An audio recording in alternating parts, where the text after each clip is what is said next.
মাগরিবে তো মসজিদে জুমার চেয়ে বেশি লোক হওয়ার কথা ছিল।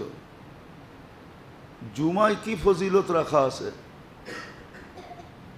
কিন্তু জুমায় তো ভরে ছাদ পর্যন্ত ভরে, মাগরিবে তো দোতলা ভরতে চায় না, জুমায় তো বেড়া যায়। জুমায় এমন কি ফজিলত রাখা আছে? মাগরিবে তো ফজিলত রাখা আছে যে মাগরিব পড়বে আর 7 বার পড়বে আল্লাহুম্মা আজিরনি মিনান নার। কি? আল্লাহুম্মা আজিরনি মিনান নার। পড়তে দেরি দোজখ থেকে মুক্তি পাইতে দেরি করবে না।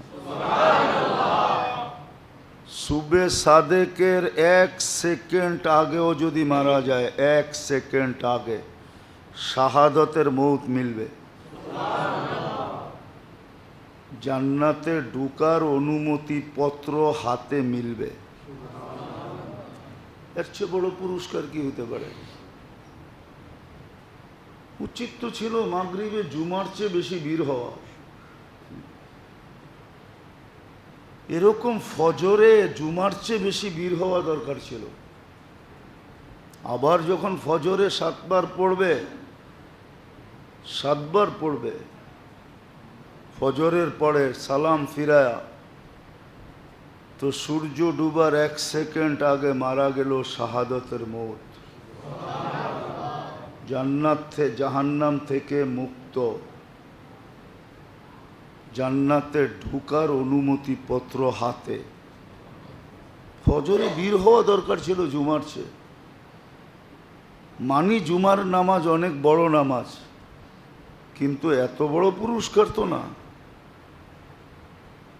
জুমার দিন সবার আগে আসলে উট সদকা করার সওয়াব পায়, কিন্তু জুমায় তো ভিড় হয়, ফজরে তো হয় না, মাগরিবে তো হয় না। এত বড় দান, তারপরে তো কারো কানে ঢোকে না। আসরে ভিড় হওয়ার কথা ছিল, জুমার চেয়ে বেশি ভিড়। আর যদি ফজরে এরকম ভিড় হইতো, তাহলে মুসলমানদের আজকে এই দুরবস্থা হইতো না। শুধু মুসলমানদের কিতাবে লেখা নেই, ইহুদিদের কিতাবেও লেখা আছে, জুমার ভিতরে যেরকম ভিড় হয়, এরকম ভিড় যেদিন থেকে ফজরে হওয়া শুরু হবে, ওই দিন থেকে মুসলমানের বিজয়ের পালা শুরু হবে। আর না হলে মুসলমানের বিজয়ের পালা শুরু হবে না। মুসলমান তো বোঝেই না দুনিয়া লালিত পালিত কার দ্বারা, বলেন তো? দুনিয়া লালিত পালিত কাদের কারণে? মুসলমানের কারণে লালিত পালিত। একজন মুসলমান আজকে না থাকুক, কালকে কি দুনিয়া থাকবে? কি আপনারাও বিশ্বাস করেন দুনিয়া থাকবে?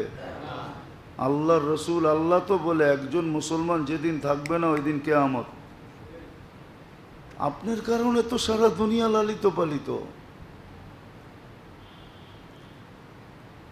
আর আপনার সম্পত্তি দিয়েই তো লালিত পালিত। 70%